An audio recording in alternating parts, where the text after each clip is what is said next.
Halo semua, pada video ini saya ingin mengangkat diskusi saya dengan Sezak Osaru. Osaru memberikan pertanyaan ini dari video yang berjudul Apakah Tuhan Berak dan Kencing? Jadi teman-teman yang belum nonton video Apakah Tuhan Berak dan Kencing, silakan cari videonya di channel ini dan nonton video itu juga ya. Selain itu, kalau ada teman-teman yang mau bertanya kok Tuhan bisa mati, saya juga sudah memberikan jawabannya pada video dengan judul Kok Tuhan Bisa Mati. Jadi teman-teman gak usah tanya berulang-ulang pertanyaan yang sama, silakan nonton videonya di channel ini juga. Oke? Nah, karena pertanyaan Osaru adalah salah satu pertanyaan yang paling banyak dipertanyakan oleh teman-teman yang lain juga, jadi saya angkat diskusi ini supaya kita semua bisa paham. Oke? Kita mulai ya.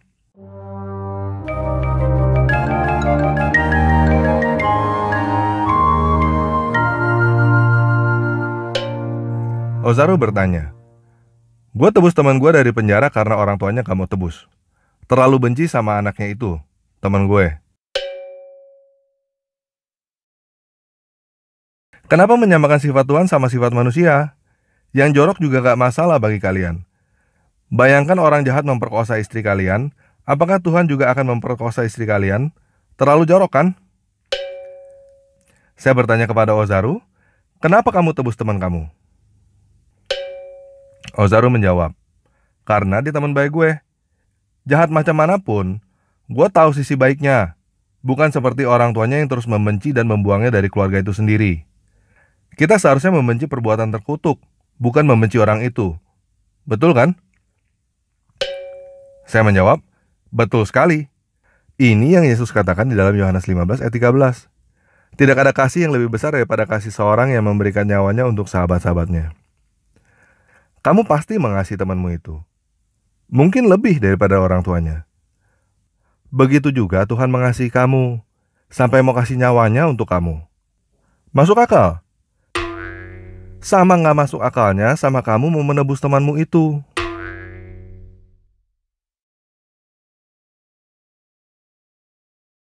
Tapi itu yang namanya kenyataan. Alkitab mencatat, dari awal Tuhan menciptakan manusia dengan membentuknya dari debu tanah lalu menghembuskan nafasnya. Udah dari awal Tuhan kasih nyawanya untuk manusia. Tuhan udah mati dan bangkit bagi kamu 2000 tahun yang lalu. Menebus kamu dari kematian, supaya kalau kamu percaya kepadanya, kamu juga akan bangkit dari kematian. Osaru bertanya lagi, "Tetapi kenapa kamu samakan orang tua sama Yesus? Sedangkan orang tua itu nggak bisa tebus anaknya sendiri karena benci, bukan seperti Yesus Maha Mengasihi. Apakah dengan cara gua tebus teman gua sama seperti Yesus?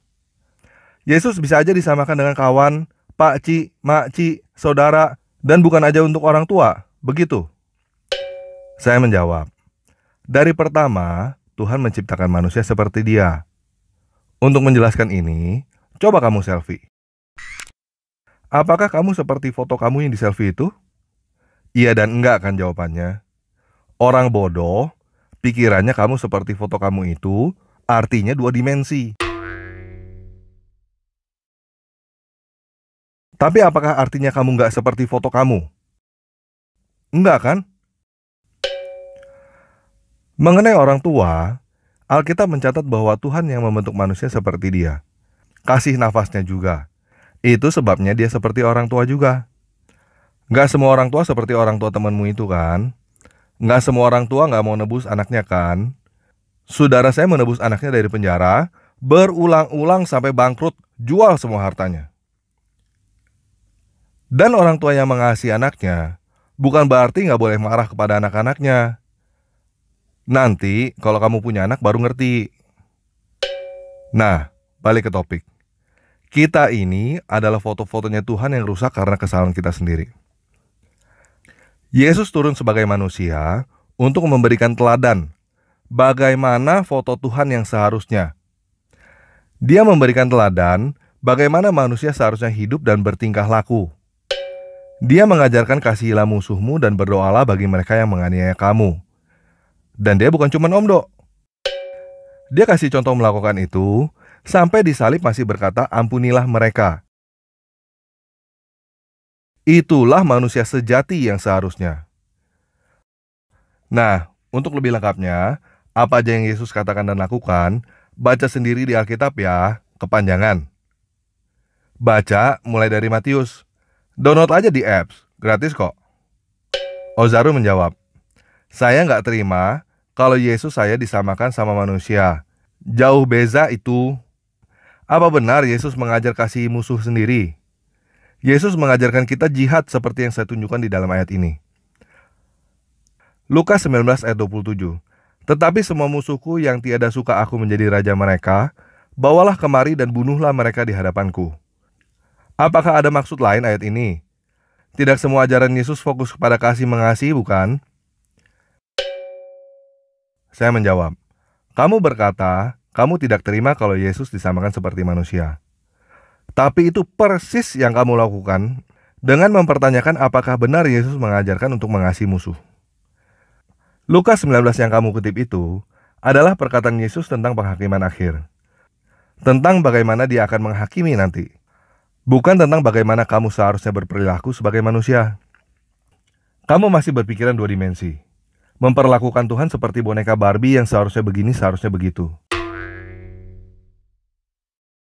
Contoh, temanmu yang gak mau ditebus oleh orang tuanya itu salah siapa? Apakah temanmu tidak melanggar orang tuanya? Apakah temanmu itu tidak melanggar hukum?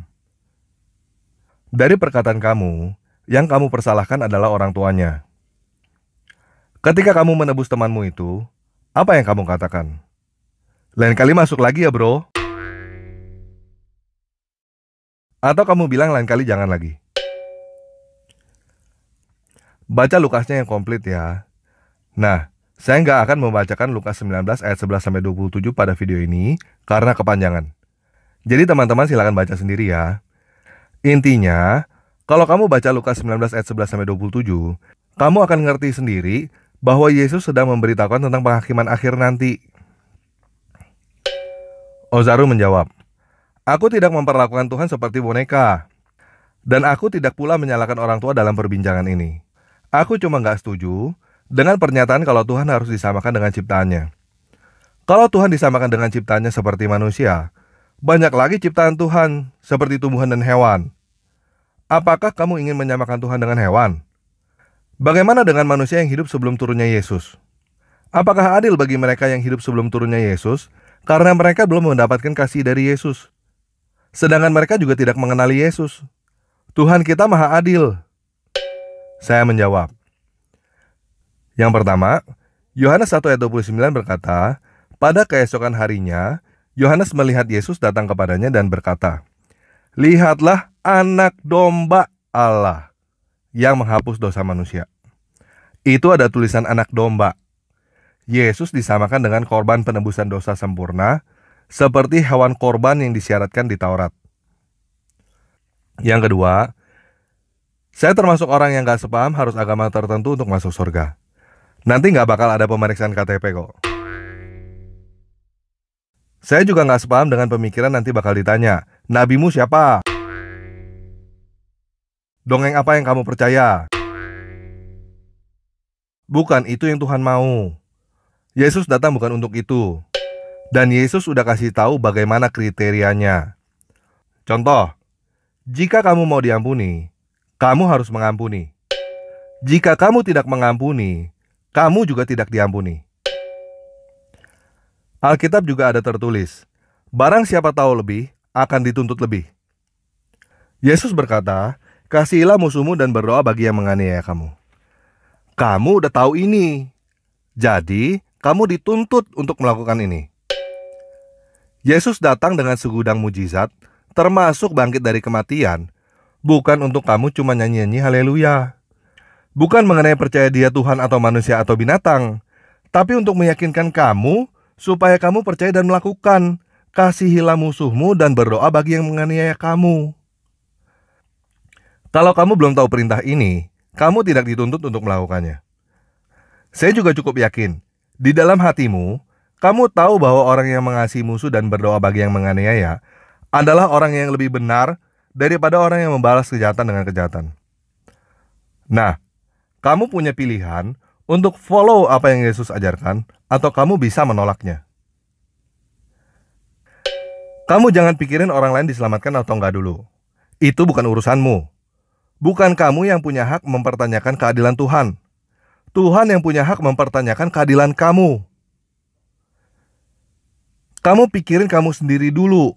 Apakah kamu menerima atau menolak? Kamu mau mengasihi musuhmu atau mau terus membenci musuhmu? Dan kamu akan diminta pertanggungjawaban nanti atas keputusanmu itu. Tuhan menawarkan kamu untuk lepas dari penjara yang disebut kematian. Dia udah tebus lunas harganya. Kamu mau keluar dari penjara kematian apa enggak?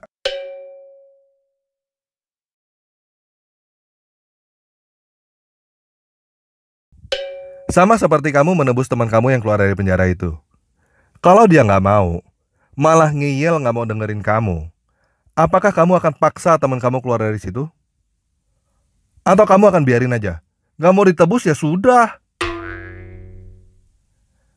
Dan apakah ada hak napi lain untuk mengatai kamu bahwa kamu nggak adil? Apakah napi lain ada hak untuk ngelarang kamu untuk menebus teman kamu karena kamu nggak nebus semua orang yang di penjara?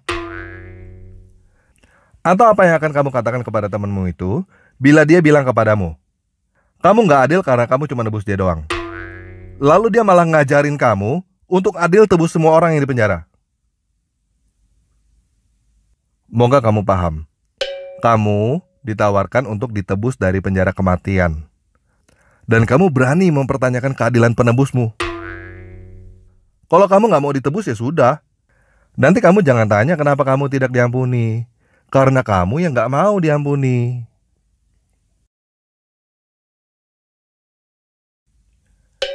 Ozaru menjawab, baiklah, saya paham. Tapi Yesus tidak mengajarkan kita tentang Trinitas. Saya masih tidak paham. Di dalam kitab pun, tidak ada satu ayat pun yang merujuk kepada Trinitas. Yesus mengajarkan hanya ada satu Tuhan. Menurut kalian Yesus itu Tuhan dalam kurung anak. Bagaimana seorang bapak tega mengirimkan anaknya untuk dibunuh dan disalib? Bukankah itu suatu kekejaman? Ketika Yesus masih di kandungan Maria, bukankah itu adalah satu proses penciptaan yang membuktikan Yesus kita adalah makhluk ciptaan Tuhan?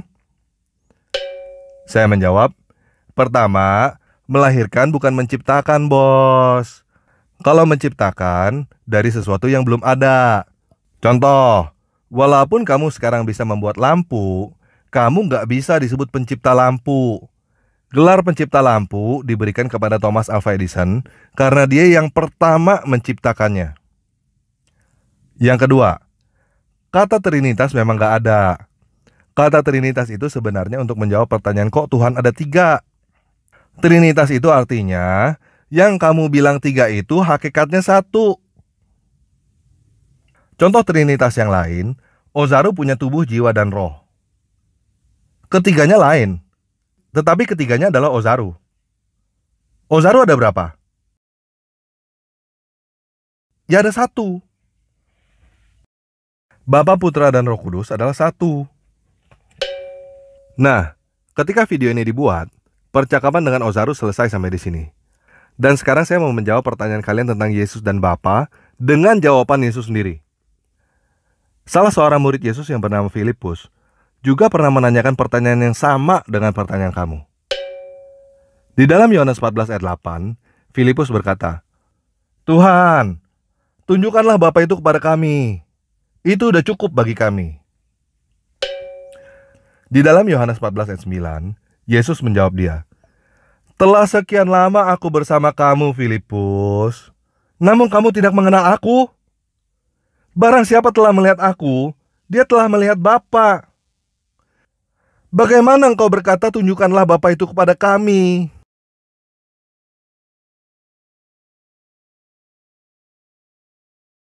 Oke, sekian video kali ini. Yesus Kristus penguasa saya memberkati kita semua.